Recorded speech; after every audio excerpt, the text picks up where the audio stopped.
अस्सलामुअलैकुम, please subscribe my channel and press the bell icon. आज की हमारी रेसिपी है बाजरे और कीमे के कबाब।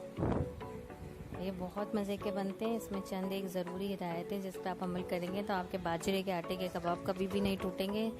पहली तो ये कि आपका कीमा बिल्कुल खुश्क होना चाहिए, इसमें पानी नहीं होना चाहिए।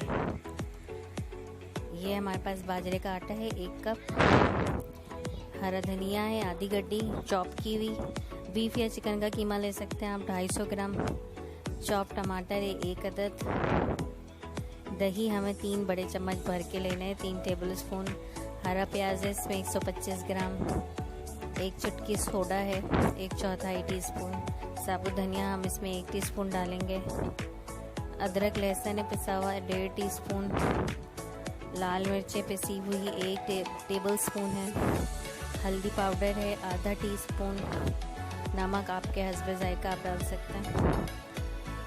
सबसे पहले हम कीमा लेंगे। कीमे में बिल्कुल पानी नहीं होना चाहिए, ये बिल्कुल खुश्क होना चाहिए और बिल्कुल बारीक होना चाहिए। कीमा ले लिया हमने। कीमे में हम सारे मसाले मिक्स कर लेंगे। इसमें अलग से हम इसको गूंदने के लिए, आटे को गूंदने के लिए हमें पानी बिल्कुल भी नहीं चाहिएगा। जो दही हम इसमें डालेंगे उसी में ये बिल्कुल ही अच्छा सा बन जाएगा डो। हमने लाल मिर्चें इसमें डाल दी हैं, हल्दी, नमक, हरा धनिया चॉप किया हुआ, दही, मीठा सोडा, बेकिंग सोडा और साथ में हम इसमें साबुत धनिया भी डाल देंगे।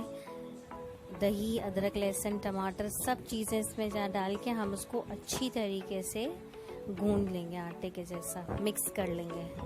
बहुत ज़्यादा हार्ड भी नहीं, बहुत ज़्यादा पतला भी नहीं, वरना कबाब टूटना शुरू हो जाएंगे। हरी प्याज भी हमने इसमें शामिल कर दी है, इसमें से भी थोड़ा सा पानी निकलता है हरी प्याज का। यह देखें हमारा आटा गूंद गया है। अब हम इसमें जो है साबुत धनिया, अदरक, लहसुन वगैरह शामिल कर देंगे। इसको बहुत अच्छी तरीके से मिक्स करें और इस छोटे छोटे बॉल्स जैसे बना के आप इसको डीप फ्राई कर दें। ये हल्की आंच पे डीप फ्राई कीजिएगा ताकि अंदर तक के पक जाए इसका आटा भी और कीमा भी। ये देखिए बिल्कुल छोटे साइज़ के बॉल्स बनाए हमने और अब हम इसको डीप फ्राई कर रहे हैं।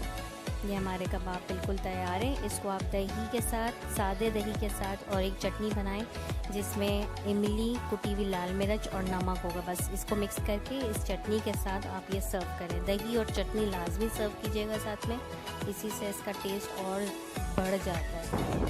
अपना फीडबैक हमारे पेज पे ज़रूर दीजिए।